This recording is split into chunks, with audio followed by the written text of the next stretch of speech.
भारतीय जनता पक्षानं लोकसभा निवडणुकीसाठीची पहिली यादी नुकतीच जाहीर केली.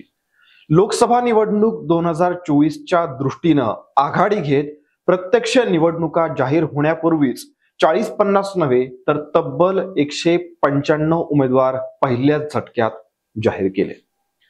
पण हे उमेदवार जाहीर करताना भाजपनं 34 विद्यमान खासदारांची तिकीट तर कापलीच, सोबतच तिथं नवे उमेदवार देखील जाहीर केले. पण एवढ्या मोठ्या प्रमाणावर खासदारांची तिकीट कापल्यानंतर देखील भाजपमध्ये ना नाराजीचा सूर आहे ना कोणी बंडखोरी केली. पण हेच काँग्रेस किंवा राष्ट्रवादीमध्ये घडलं असतं. काँग्रेस आणि राष्ट्रवादीच्या नेतृत्वानं अशी खासदारांची दणादण तिकीट कापली असती तर त्या पक्षामध्ये काय घडलं असतं? विचार करा. याच विषयावर आपला हा व्हिडिओ असणार आहे. नमस्कार, मी प्रदीप आणि आपण पाहताय बखर लाईव्ह.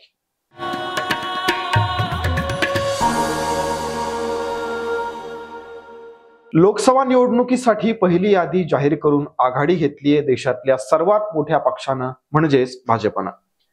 या यादीची काय वैशिष्ट्ये आहेत यावरती एक व्हिडिओ आम्ही बखर लाईव्हवर आधीच केलेला आहे, तो नक्की बघा. आता या व्हिडिओमध्ये आपल्याला हेच पाहायचंय की यादी जाहीर झाली, अनेक विद्यमान खासदारांची तिकीट कापली, पण कोणी नाराज असल्याचं ऐकिवात नाहीये. हेच इतर पक्षांमध्ये झालं असतं तर काय झालं असतं याचा सविस्तर आढावा या व्हिडिओमध्ये घेऊयात. भाजपनं आपली उमेदवारांची यादी जाहीर करण्याआधीच स्पष्ट केलं होतं की अनेक विद्यमान खासदारांना तिकीट दिलं जाणार नाहीये. ज्यांना हा इशारा होता त्यातल्या काहींनी स्वतःहून बाजूला होणं पसंत केलं. त्यात दिल्लीचे डॉक्टर हर्षवर्धन असतील, गौतम गंभीर असेल, यांनी राजकारणातून निवृत्तीच जाहीर केली.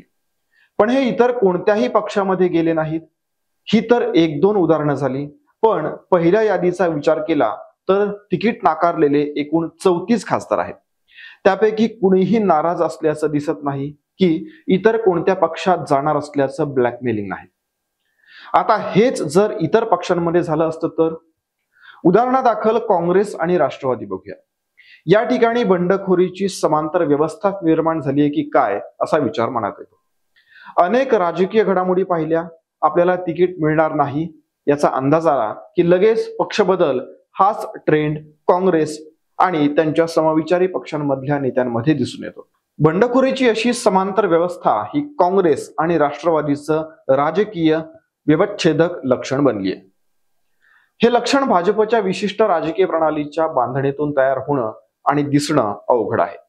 याचा अर्थ अजिबात असा नाहीये की तिकीट कापलेल्या विद्यमान खासदारांमध्ये नाराजी नसेल. ती नाराजी थोड्याफार प्रमाणात जरूर असेल, पण ती व्यक्त करण्याची पद्धत आणि त्यासाठी भाजपनं केलेली व्यवस्था याला एक वेगळं आणि विशेष असं महत्व आहे. भाजपमध्ये पक्षांतर्गत चौकटीत मतभेद व्यक्त करण्याची मुभा असली तरी एकदा निर्णय झाला की तो शांतपणे अंमलात आणायचा याची ही व्यवस्था आहे. त्यामध्ये वेगवेगळ्या प्रकारची कामं वाटपाची देखील व्यवस्था आहे.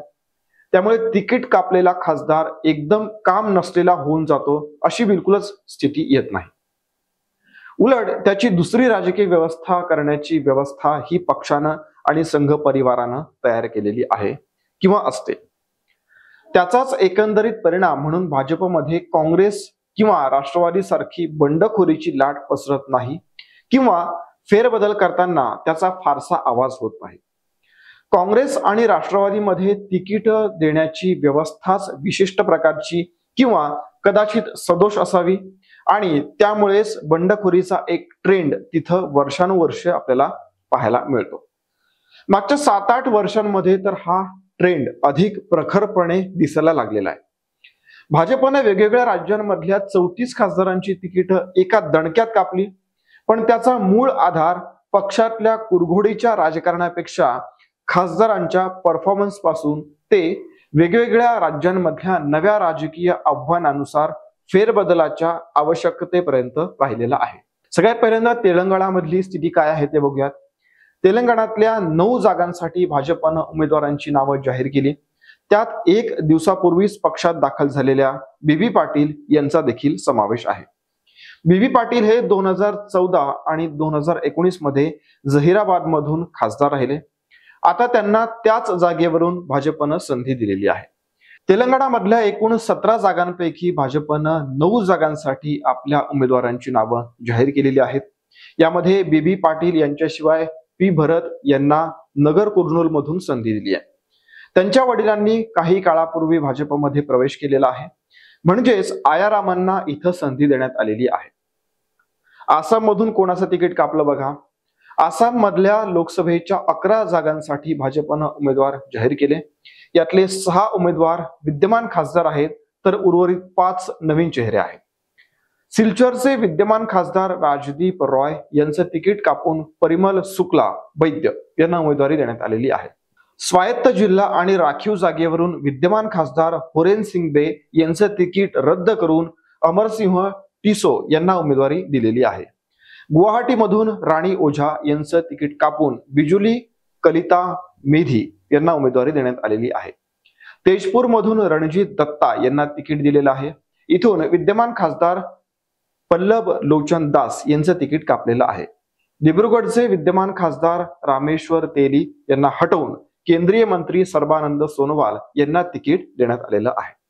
छत्तीसगड मधली परिस्थिती काय आहे, तर इथं 4 नव्या चेहऱ्यांना संधी देण्यात आलेली आहे. इथल्या 11 जागांसाठी भाजपच्या उमेदवारांच्या यादीत 4 नवीन चेहऱ्यांचा समावेश आहे. कमलेश जांगडे हे जांजगीर चंपा जो राखीव मतदारसंघ आहे, इथून विद्यमान खासदार गुहाराम अजगल्ले यांच्या जागी निवडणूक लढवणार आहे. रायपूरमधून भाजपनं विद्यमान खासदार सुनील कुमार सोनी यांचं तिकीट रद्द करून ज्येष्ठ नेते ब्रिजमोहन अग्रवाल यांना उमेदवारी दिलेली आहे. भाजपच्या उमेदवार रूपकुमारी चौधरी विद्यमान खासदार चुन्नीलाल साहू यांच्या जागी राज्यातल्या महासमुंद मतदारसंघातून लोकसभा निवडणूक लढवणार आहेत. कांकेर मतदारसंघातून विद्यमान खासदार मोहन मांडवी यांच्या जागी भाजपनं भोजराज नाग यांना तिकीट दिलेलं आहे. आता राजधानी दिल्लीत काय घडतंय बघा. दिल्लीतल्या लोकसभेच्या जागेसाठी 5 उमेदवारांची घोषणा करण्यात आलेली आहे. त्यापैकी विद्यमान खासदारांच्या जागी 4 नव्या चेहऱ्यांना पसंती देण्यात आली आहे. पक्षानं 2 वेळा खासदार आणि माजी केंद्रीय मंत्री हर्षवर्धन यांना हटवून प्रवीण खंडेलवाल यांना चांदणी लोकसभा मतदारसंघातून उमेदवारी दिलेली आहे. पश्चिम दिल्लीतून भाजपनं 2 वेळा खासदार राहिलेले परवेश साहिब सिंह वर्मा यांच्या जागी कमलजीत सेहरावत यांना तिकीट दिलेलं आहे. यामध्ये भाजपच्या दिवंगत नेत्या सुषमा स्वराज यांच्या कन्या मान्सुरी स्वराज यांना नवी दिल्ली लोकसभा मतदारसंघातून उमेदवारी दिलेली आहे. केंद्रीय मंत्री मीनाक्षी लेखी यांचं तिकीट यावेळी कापलेलं आहे. भाजपनं दक्षिण दिल्लीतून रमेश बिधोरी यांना हटवून रामवीर सिंह बिधोरी यांना उमेदवारी दिलेली आहे. गुजरातमध्ये 5 खासदारांची तिकीटं रद्द करण्यात आलेली आहे. इथं लोकसभेच्या 26 पैकी 15 जागांसाठी भाजपनं उमेदवार जाहीर केलेत. केंद्रीय मंत्री मनसुख मांडवीय आणि पुरुषोत्तम रुपाला यांना तिकीट यावेळी देण्यात आलेलं आहे. माजी केंद्रीय राज्यमंत्री मोहन कुंडारिया राजकोटमधून, पोरबंदरमधून रमेश धाडूक, अहमदाबाद पश्चिम मधून किरीट सोलंकी, बनारस कांठामधून पर्वत पटेल आणि पंचमहाल मधून रतनसिंह राठोड यांचा तिकीट कापलेल्या खासदारांमध्ये समावेश आहे. केंद्रीय मंत्री पुरुषोत्तम रुपाला राजकोटमधून निवडणूक लढवणार आहेत. धाडूक यांच्या जागी मांडवीय यांना पोरबंदरमधून निवडणूक रिंगणात उतरवलेलं आहे.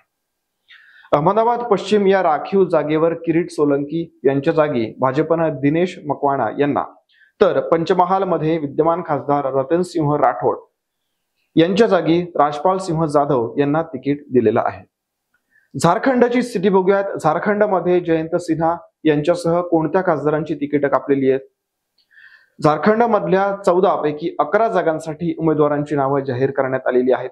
झारखंडमध्ये माजी केंद्रीय मंत्री यशवंत सिन्हा यांचा मुलगा जयंत सिन्हा यांच्याकडे असलेल्या हजारीबाग मतदारसंघातून भाजपनं मनीष जयस्वाल यांना उमेदवारी दिलेली आहे. 3 वेळा खासदार राहिलेले सुदर्शन भगत यांच्या जागी समीर ओराव यांना लोहरदगा या जागेसाठी तिकीट दिलेलं आहे. मध्य प्रदेशात 7 नवे चेहरे पाहायला मिळतात. पक्षानं विद्यमान खासदार विवेक नारायण शेजवलकर यांच्या जागी ग्वाल्हेर लोकसभा मतदारसंघातून भरतसिंह कुशवाहा यांना उमेदवारी दिलेली आहे. गुणाचे विद्यमान खासदार कृष्णपाल सिंह यादव यांना हटवून केंद्रीय मंत्री ज्योतिरादित्य सिंधिया यांना या जागेवरून उभं केलेलं आहे. राजबहादूर सिंह यांच्या जागी लता वानखेडे यांना सागरमधून तिकीट देण्यात आलेले. विदिशाचे खासदार रमाकांत भार्गव यांना हटवून मध्य प्रदेशचे माजी मुख्यमंत्री शिवराज सिंह चौहान यांना या जागेवरून उमेदवारी दिलेली आहे. सध्या प्रज्ञा सिंह पक्षाच्या खासदार असलेल्या भोपाळ मतदारसंघातून आलोक शर्मा उमेदवार असतील. पक्षाच्या उमेदवार अनिता नागरसिंह चौहान रतलाम जो राखीव आहे या जागेवरून निवडणूक लढवणार आहेत. गुमान सिंह डामोर हे सध्या या जागेवर भाजपचे खासदार आहेत. राजस्थानमध्ये 5 नवे चेहरे आहेत. इथल्या 25 पैकी 15 जागांसाठी नावांची घोषणा करण्यात आलेली आहे. राज्यातल्या 5 विद्यमान खासदार रंजिता कोळी, राहुल कासवान, देवजी पटेल, अर्जुन लाल मीणा आणि कनकमल कटारा यांची तिकीट रद्द करण्यात आलेली आहेत. त्रिपुराचे माजी मुख्यमंत्री बिप्लब कुमार देब यांना पक्षाच्या खासदार प्रतिमा भौमिक यांच्याकडे असलेल्या त्रिपुरा मतदारसंघातून उमेदवारी देण्यात आलेली आहे. भाजपनं पश्चिम बंगालमधल्या अलिपुरद्वार जो राखीव आहे या जागेवरून मनोज तिग्गा यांना उमेदवारी दिलेली आहे, जिथून जॉन बार्ला विद्यमान खासदार आहेत. युपी मध्ये भाजपनं 47 खासदारांना आणखी एक संधी दिली आहे, तर गमावलेल्या 4 जागांवर नवीन उमेदवारांना संधी देण्यात आलेली आहे. तिकीट कापलेल्यांपैकी माजी आरोग्य मंत्री हर्षवर्धन, प्रज्ञा ठाकूर, जयंत सिन्हा, गौतम गंभीर यांनीच सौम्य भाषेत प्रतिक्रिया व्यक्त केलेल्या आहेत. ते राजकारणातून बाजूला झालेत, त्याच्या बातम्याही झालेल्या आहेत, पण बाकी कोणी फार मोठ्या प्रतिक्रिया व्यक्त केल्यात असं काहीच घडलेलं नाहीये. पण एवढ्या मोठ्या प्रमाणावर काँग्रेस आणि राष्ट्रवादी तिकीट कापली गेली असती तर इतक्या सौम्य प्रतिक्रिया उमटण्यापर्यंतचा विषय राहिला असता का? मागच्या काही वर्षात या पक्षांमधल्या नेत्यांनी घेतलेल्या भूमिकांवरून हे ठळकपणे दिसून येते. विशेष म्हणजे लोकसभा निवडणूक कार्यक्रम लागल्यानंतर अनेक जण पक्ष बदल करतील अशीच या पक्षांमधल्या नेत्यांची सध्याची स्थिती आहे. मधल्या काळात भाजपची सत्ता देशात नव्हती, मात्र तरी देखील या पक्षातले नेते इतरत्र गेले नाहीत, हे आपण आवर्जून लक्षात घेतलं पाहिजे. पण 2014 पासून 2024 पर्यंत काँग्रेस आणि इतर पक्षांमधून भाजपमध्ये येणाऱ्यांचं प्रमाण पाहिलं तर पक्षनिष्ठेला काहीच महत्व या पक्षामध्ये दिसत नाही. फक्त सत्ता हाच हेतू आहे. भाजपचे ज्येष्ठ नेते केंद्रीय मंत्री असलेले नितीन गडकरी यांनीही वेळोवेळी या विषयावर आपली परखड मतं व्यक्त केलेली आहेत. पक्षनिष्ठेचं महत्व सांगितलेलं आहे. त्यामुळे आज भाजप देशात एक मजबूत पक्ष म्हणून उदयाला आलेला आहे. या उलट पक्षनिष्ठेचा अभाव असलेल्या काँग्रेस आणि त्यांच्या समविचारी पक्षांची मात्र अवस्था ही दयनीय आहे. हे पक्ष डबघाईला आलेले आहेत. भाजपनं उमेदवारांची यादी जाहीर केल्यानंतरही या पक्षात नाराजी नाहीये, तर काँग्रेस राष्ट्रवादीतले नेते यादी तर दूरच मतदारसंघांवर डोळा ठेवून कोणाकडे तो मतदारसंघ जाईल हा विचार करून त्या पक्षात प्रवेश करतायत. कदाचित अशाच नेत्यांमुळे काँग्रेस आणि समविचारी पक्षांची आज अशी दयनीय अवस्था झालेली आहे. हा व्हिडिओ आवडला असेल तर लाईक करा, शेअर करा, चॅनलला सबस्क्राईब करा. तुमच्या प्रतिक्रिया आमच्यासाठी महत्त्वाच्या आहेत, त्यामुळे कमेंट नक्की करा. आमच्या फेसबुक, एक्स आणि इंस्टाग्राम पेजला फॉलो करायला विसरू नका. धन्यवाद.